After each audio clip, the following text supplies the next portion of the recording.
भूल जाता है। देवता भी वही करते हैं। देवताओं को लगता है कि असुरों पे जो उनकी विजय हुई है वह उनके ही पुरुषार्थ का कमाल है, उनके ही दीप्यमान शक्ति का कमाल है। इस पर उमा हेमवती यक्ष के रूप में प्रकट होती हैं और वह अग्नि से कहती हैं कि भाई अपना सामर्थ्य दिखाओ। हर हर महादेव। मैं डॉक्टर रवि प्रकाश चौबे आज आपके सामने केनोपनिषद की एक मशहूर कथा को बताने जा रहा हूं। क्या है कि आज हर जगह अहम का बोलबाला है। सब व्यक्ति अपने अहम को लेकर इतना सशक्त हो गया है कि अहम ही उसको गिराने का कारण बन गया है। ऐसी ही एक कथा हमें केनोपनिषद में प्राप्त होती है। वह केनोपनिषद की कथा उमा हेमवती संवाद के रूप में जानी जाती है। कथा कुछ इस प्रकार से है। एक बार क्या होता है कि देवों और असुरों का संग्राम होता है। उसमें देवता विजित होते हैं और असुर पराजित हो जाते हैं। देवता जब विजित होते हैं तो विजय की धूमधाम में वह यह भूल जाते हैं कि किसी दैवीय शक्ति का भी इसमें नियोजन था। बिना उसके नियोजन के वह जीत नहीं सकते थे। लेकिन अक्सर यह देखा जाता है कि दुख में सुमिरन सब करे, सुख में करे न कोई। दुख में तो सब सुमिरन करता है, लेकिन सुख में सुमिरन करना प्राणी भूल जाता है। देवता भी वही करते हैं। देवताओं को लगता है कि असुरों पे जो उनकी विजय हुई है वह उनके ही पुरुषार्थ का कमाल है, उनके ही दीप्यमान शक्ति का कमाल है।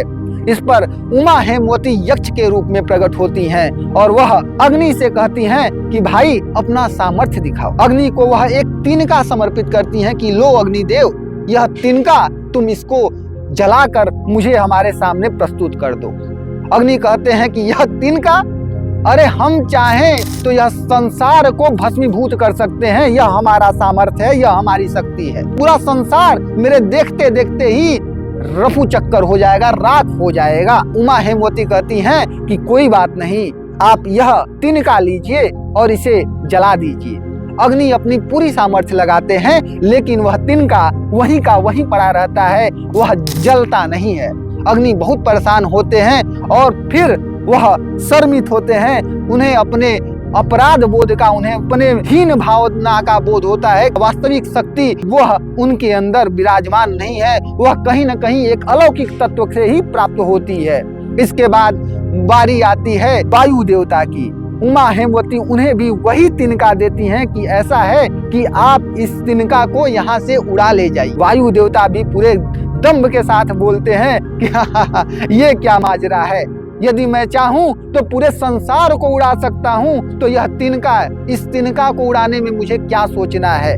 लेकिन अंततोगत्वा सारे सामर्थ्य लगाने के बाद, सारे पराक्रम को दिखाने के बाद वायु देवता भी पराजित होते हैं और उस तिनका को टिस से टस नहीं कर पाते हैं। यह इंद्र देख रहे हैं दूर से तो कहते हैं कि भाई यह माजरा क्या है, क्या हो रहा है।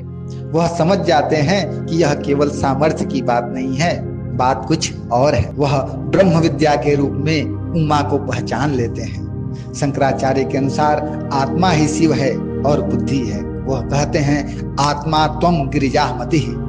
तुलसीदास जी भी तो उन्हें श्रद्धा स्वरूपिणी ही कहते हैं कि भवानी शंकरो बंदे श्रद्धा विश्वास रूपिणो। बुद्धि की मलिनता के कारण हम अपने शिव स्वरूप को पहचान नहीं पाते हैं और कहते हैं कि तुम ही तुम हो तो क्या तुम हो, और हम ही हम हैं तो क्या हम हैं। तो बुद्धि की सार्थकता श्रद्धा में परिणत होने से है। हम यह समझें कि हम कहीं न कहीं उस अलौकिक तत्व के ही अंश हैं और अपने दंभ को कहीं न कहीं हम समाप्त करें और यह समझें कि यह अहम ही हमारा सर्वमूल नाशक हो सिद्ध हो रहा है।